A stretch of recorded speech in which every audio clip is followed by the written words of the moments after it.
नमस्कार। कैसे हैं आप सभी लोग। आपका मेरे इस YouTube चैनल में स्वागत है। तो मैं आपके लिए एक सीरीज़ शुरू करने जा रहा हूं जिसमें कि मैं रामायण ऑडियो के रूप में आपको उपलब्ध करवाऊंगा और ये आपके जीवन में एक आदर्श प्रस्तुत करने के लिए बेहद ही उपयोगी होगी और मैं यह आशा करता हूं। तो इसे आप यात्रा करते समय कानों में हेडफोन लगा के सुन सकते हैं या किसी कमरे में बैठ के आप एकांत में इसका लाभ उठा सकते हैं। तो चलिए शुरू करते हैं प्रथम अध्याय से। मैं आशा करूंगा कि ये आपके जीवन में अर्थ के रूप में आए। तो चलिए शुरू करते हैं। हम शुरू करेंगे बालकांड से। तो बालकांड अयोध्या नगरी का वर्णन। सरयू नदी के किनारे प्रसिद्ध अयोध्या नगरी है। उसका वैभव देखने जैसा लगता है मानो मनु महाराज ने उसे समय बसाया हो तथा इस नगरी की लंबाई 48 कोस और चौड़ाई 12 कोस है। इसमें अनेक बड़ी बड़ी सड़कें थी। इस नगरी में बड़े बड़े सुंदर द्वार थे, अलग अलग बाजार थे और सब तरह के कारीगर इस नगरी में रहा करते थे। भाट और बंदीजन भी थे। ऊंची ऊंची अंटारियां बड़े बड़े ध्वजों तथा लंबे चौड़े बागों और साल के वृक्षों से घिरी हुई थी। नगरी के किले की खाई खूब गहरी थी। किले में घोड़े, हाथी, गाय, बैल, ऊंट आदि खूब थे। समय पर कर देने वाले राजाओं और दूर देश के व्यापारियों से नगरी सुसज्जित रहा करती थी। जिस प्रकार इंद्र की अमरावती नगरी खूब सजी धजी रहती थी, ठीक उसी प्रकार अयोध्या नगरी थी।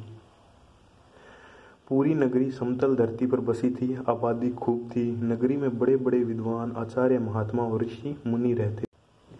महाराजा दशरथ, इनका वर्णन करने के लिए, अयोध्या नगरी में महाराजा दशरथ राज्य करते थे। वह विद्वान, श्रेष्ठ, वस्तुओं का संग्रह करने वाले, ओजस्वी तथा प्रजा के प्रिय थे। उनकी ख्याति विश्व में फैली हुई थी। इक्ष्वाकु कुल के राजा दशरथ बड़े बलवान और धैर्यवान थे। इनका शासनकाल महाराजा मनु के समान ही था। इनके शासनकाल में सभी मनुष्य प्रसन्न, धर्मात्मा, विद्वान और संतुष्ट। अयोध्या नगरी में अच्छा भोजन न करने वाला, दान न करने वाला, बाजूबंद और कंठी न पहनने वाला, इंद्रियों पर विजय प्राप्त न कर सकने वाला एक भी नहीं था। कोई भी वर्ण शंकर तिरस्कार के योग्य और मूर्ख नहीं था। अयोध्या नगरी के सभी ब्राह्मण नित्य कर्मों में लगे रहते थे। चारों वर्णों के पुरुष विद्वान और अतिथि सत्कार करने वाले थे। सभी के पुत्र पौत्र थे। जिस प्रकार मनु महाराज अपनी राजधानी की राह करते थे, उसी प्रकार समय दशरथ अयोध्या नगरी की रक्षा करते थे। अयोध्या नगरी पर राज्य करने के लिए राजा दशरथ का मंत्रिमंडल उन्हें उचित सलाह दिया करता था। उनके 10 मंत्री थे जिनके निम्नलिखित नाम थे। उनके 10 मंत्री थे जिनके निम्नलिखित नाम थे: दृष्टि, जयंत, विजय, सिद्धार्थ, अर्थसाधक, अशोक, मंत्रपाल, सुमंत, ऋषि श्रेष्ठ, वशिष्ठ और वामदेव। ये मंत्री बड़े चतुर और विद्वान थे। अन्य सभी देशों में इन्हीं की सलाह से दूत रखे जाते थे, जिससे दूसरे देशों के समाचार मिलते रहते थे और मित्रता बनी रहती थी। तो चलिए अब राम जन्म की बात करते हैं। इतने बड़े धर्मात्मा और विद्वान राजा दशरथ निसंतान थे, जिससे राज्य को उनके बाद चलाने वाला कोई उत्तराधिकारी न था। एक दिन ऋषिंग ऋषि से राजा ने प्रार्थना की कि आप हमारे कुल की वृद्धि के लिए पुत्र यज्ञ कीजिए। इस पर ऋषि ने अथर्ववेद में कहे पुत्र श्रेष्ठ यज्ञ के लिए कहा। ऋषि ने पुत्र श्रेष्ठ यज्ञ आरंभ करा दिया। जब यह यज्ञ समाप्त हो गया और 6 ऋतु बीत गए, तब 12वें मास में चैत्र मास की रामनवमी के दिन राजा राम का जन्म हुआ। कैकेयी से भरत, सुमित्रा से लक्ष्मण और शत्रुघ्न उत्पन्न हुए। चारों पुत्रों की उत्पत्ति के समय महानगरी अयोध्या में बड़ा भारी उत्सव व समारोह मनाया गया। राजा दशरथ ने सभी को पारितोषिक दिए, खूब धन और गाय दान दी। जब 11 दिन व्यतीत हो गए, तब बच्चों का नामकरण संस्कार कराया गया। वशिष्ठ मुनि ने नामकरण संस्कारण पूर्ण किया और राजा दशरथ ने समस्त नगरवासियों को भोजन कराया।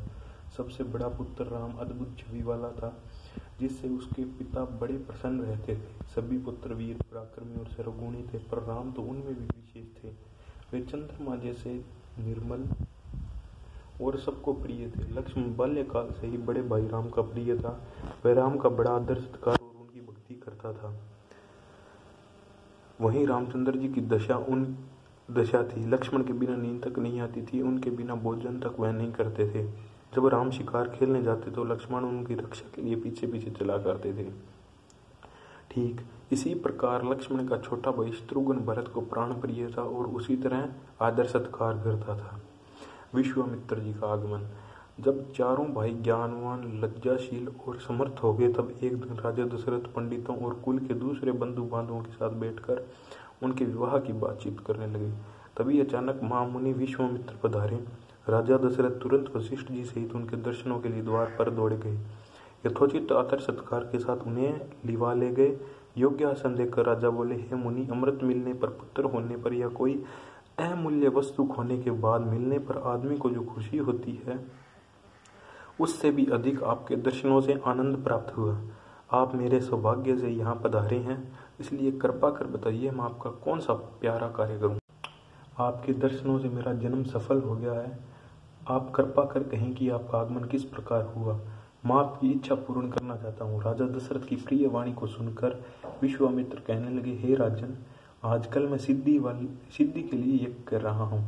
उस यज्ञ को भंग करने वाले दो राक्षस जब मेरा यज्ञ समाप्ति होने वाला होता है, तब मारीच और सुबाहु यज्ञ की वेदी पर हड्डियां और मांस डाल देते हैं। उस यज्ञ के बार बार भंग हो जाने से मेरा साहस घट गया। इस समय मैं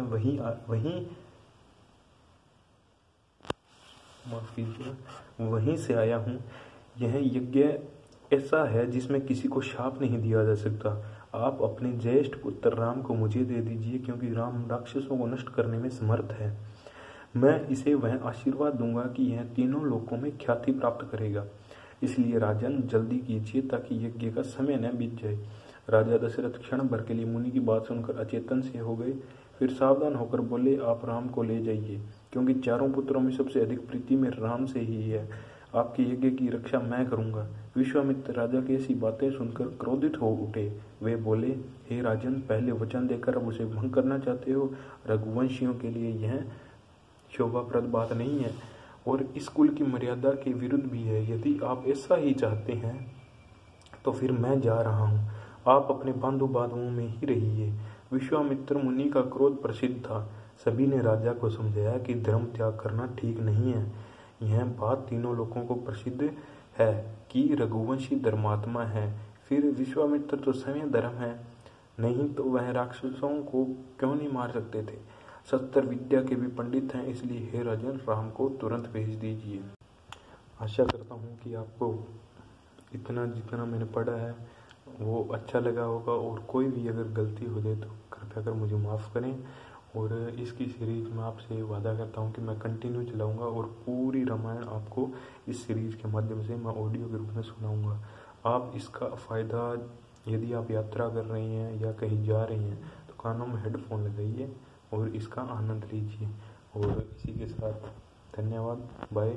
और मैं अगली सीरीज जल्दी प्रस्तुत करूँगा, सुनते रहिए।